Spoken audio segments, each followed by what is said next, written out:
Thin walls, thick pride. Lagos. The city that never sleeps, because NEPA won't let us. In the heart of Surulere, at number 17 Adeyemi Street, sits a compound famous for two things: unreliable water supply, and very reliable gossip. It was a classic Lagos face me I face you, six flats staring at each other across a narrow courtyard where children played football with crushed plastic bottles and women dried pepper on old newspapers. Flat 3B housed Joy Akand, 25, a sharp-tongued digital marketer who worked from home and believed the entire compound survived because of her generator. Opposite her, in Flat 3C, lived Tolu, 24, a fashion designer with dramatic eyelashes, dramatic outfits, and even more dramatic reactions. They moved in the same month. They stopped greeting each other in the same week. It started with something petty. "Who packed my delivery in front of my door?" Joy shouted one Tuesday afternoon, hands on her hips. Tolu opened her door slowly, chewing gum. "It's a corridor, not your father's compound. It's blocking my Wi-Fi signal." "Wi-Fi is wireless, Auntie Google," Tolu replied sweetly. That was how World War III began. The fights escalated like Lagos fuel prices. One morning, Tolu accused Joy of using her bucket at the tap. "Why is my pink bucket now mysteriously blue?" Tolu demanded in the courtyard. Joy blinked. "Maybe it's going through an identity crisis. Buckets have feelings too." The neighbors gathered, pretending to sweep while shamelessly listening. Another time, Joy complained that Tolu's sewing machine was too loud. "It sounds like you're constructing Third Mainland Bridge inside your room," she snapped. "At least I'm productive," Tolu fired back. "Some people are just pressing laptop and shouting on Zoom." Children paused their football match to enjoy the show. Even Mama Boss, the compound's unofficial news channel, started bringing out a plastic chair every evening in case drama would break out. Then came the Great Pepper incident. Tolu had carefully spread fresh atarodo to dry under the sun. Lagos sun was not smiling that day, it was frying everything equally. Suddenly, Joy decided to wash her rug in the courtyard. She flung the rug dramatically, and soapy water splashed like a Nollywood slow-motion scene. Right onto the pepper. The silence that followed was spiritual. "My pepper!" Tolu screamed, dropping to her knees like someone in a Yoruba epic movie. "You put it on a public runway." Joy shouted back. That evening, the landlord, Mr. Lawal, a retired civil servant with permanent frown lines, summoned both of them.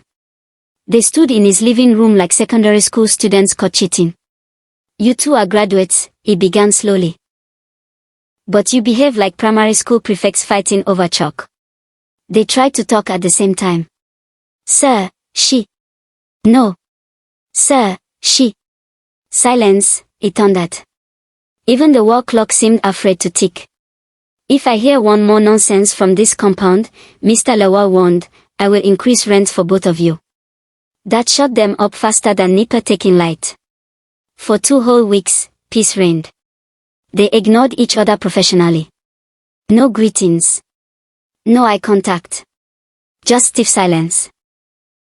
Until trouble came. It was a Saturday afternoon. Harmattan wind was blowing dust like it had personal issues. The children were playing football again, as usual.